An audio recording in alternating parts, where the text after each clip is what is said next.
Listening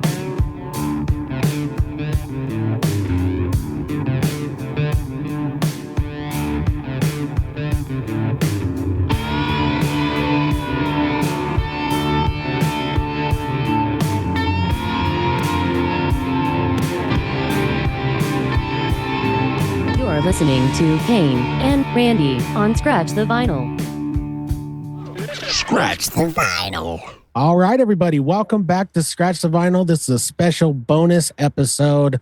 It is going to follow the massive bombshell episode that we just dropped for you guys with Philip Zock on MBX and everything going on downtown. And it's just so huge that we couldn't just put a pin in it completely and just make you guys wait forever for a part 2. So we're just going to do it right now. We're just going to continue this epic conversation with him. So let's do it right now. So Philip, welcome back to the show. Great to be back. We got you. You know, one thing we didn't get to do in the first half is there was so much to talk about. We didn't get to talk about you, which is what we like to do. So I would love people to know that, know who you are and kind of talk about you as a musician and what you've done so people can kind of familiarize themselves with the person that they've been, hearing talk about all this stuff. So I want to ask you, I mean, you've been a musician, you've been a producer, you've been doing all these things all these years, and you're from right here in our area. So tell everybody about yourself as a musician and a producer. Yeah.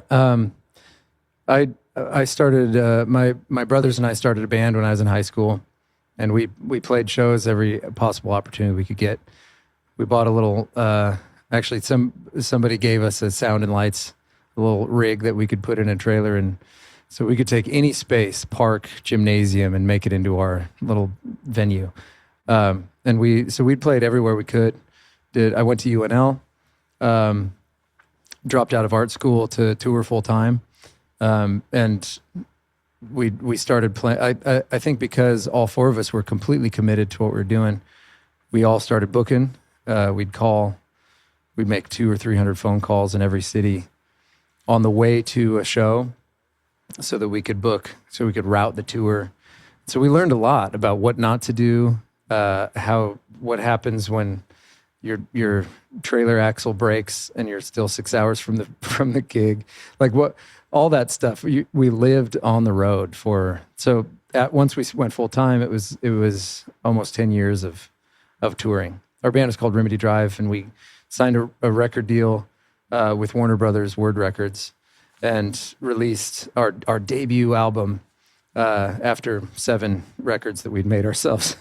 7 albums we'd made ourselves, and then finally the debut album. But it was really cool. They put a bunch of marketing energy behind it, and so very honored to have some radio success. So when we'd show up to some city in Astoria, Oregon, this tiny town on the coast, that people are singing our songs. And then we would do festivals, and we got invited to festivals overseas, and then it's really cool. You're a couple hours outside of Amsterdam on a beach, and these folks are singing your songs in their accent. And it was a really special experience for me to have a connection with music, to see how producers work. We made so many studio albums and one live album over on East Campus here in town. And seeing how the studio worked, seeing how producers interact. So all along the way, I was kind of cherry picking what I loved about all those studio experiences, because I felt like I kind of want to do that. And just being exposed to doing it, somebody doing it at a really high level. So then when I got off the road for a while and opened a recording studio, started producing my own album, like I had never done that part of it. But for whatever reason, I was crazy or dumb enough to think that I could just do it myself. And so I tried to learn it, and I had great people around me to help. And I worked with a guy named Riley Friesen. He's since moved to Nashville, and he taught me a ton about how to produce at a higher level. And so I started making records, and then people would reach that record went out, and it was the best marketing campaign as a producer for myself as possible. It's like, this is what I love to do. This is an example of my work. And so people from other places started calling. They were like, hey, can you make my record? And so the next, after 10 years of touring, the next maybe 4 or 5 years was producing a lot of really terrible bands and some really great ones, and then some really amazing ones. And got to work with some Grammy-winning producers, songwriters, artists. And so music for me has absolutely changed my life. And I've seen it happen again and again with people that I've worked with. And then a weird thing started happening too, that because I think the SEO in my studio did really well for a minute. So I would get these calls from bands that were touring through that wanted to record or spend the afternoon. So a guy named FKJ, just like a world-class musician, spent 12 hours in the studio with him, and he picked up all the weird instruments and just crushed it. And then worked with Waka Flocka and Joyner Lucas. So some really strange left turns in my career. And then I was getting all of these emails, and I thought they were bots from these companies that were like, hey, we found your album. We think we could make some money on it. Reply, and we'll sign a deal, and then we'll go make some money on your album. And I was like, okay, I think a lot of these are bots. And then one just kept coming back, and hey, that intro with the vocals, and then when the beat drops, I was like, oh, I think that's a human being that listened to the album and was inspired by it. So I responded to that email, and that email response totally changed my life, because he is a sync licensing company, and this is something that I think musicians just need to know exists, because it absolutely did change my life. He convinced me to put my album on his library and his catalog. And then what he does, he is a connection point between my songs and music supervisors. And these are people that choose what music gets played. Sync is synchronization of audio and video.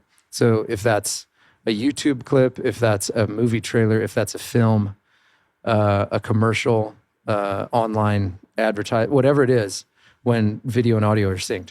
And so he knows all these music supervisors, and they come to him. Nike comes and says, hey, we need an upbeat, hopeful, kind of energetic, but a little bit edgy track for this new Nike ad. And so he'll pitch a bunch of stuff, or he'll pitch maybe just a couple. And so I got a call from him. He was like, hey, can we do a non-exclusive agreement for PetSmart? It's 5 seconds of music, and it's a national ad campaign. I was like, yeah, whatever you think we can get out of it. And so I got paid for that 5 seconds of music more than I had been paid for 2 years of full-time touring in a band. And that moment was like, I think I've been doing this wrong. I think there's an easier, better way to do what and not better, but just there's a different way to stay at home more, to make stuff that I love, and then to see those songs go out and have a career. And so, and it's quiet. There's not fame associated with it, because nobody knows that that's my song. But that commercial started a series of other commercials and movie trailers. And movie trailers are even bigger, double sometimes what those national ads are. 10 seconds in a movie trailer is like a full year's salary, 2 years salary for me. And so if you get one of those, but you can't really count on it. It could pop up like every 6 months, or maybe you get two in a quarter. You just never know. So I just began to write music. So touring for 10 years, producing other artists, and then for the next 6 or 7 years, it was all about writing for film and TV. And so now, after that experience of kind of being accidentally being in a part of almost every area of the music industry, I was like, man, I think that I have something to offer these people coming into my studio. And so I would find with artists that I was working with, I found myself in a situation where I'm giving some advice, and I'm like, well, hey, careful about that. If you sign away your publishing, then you're not going to make that. We had a record deal that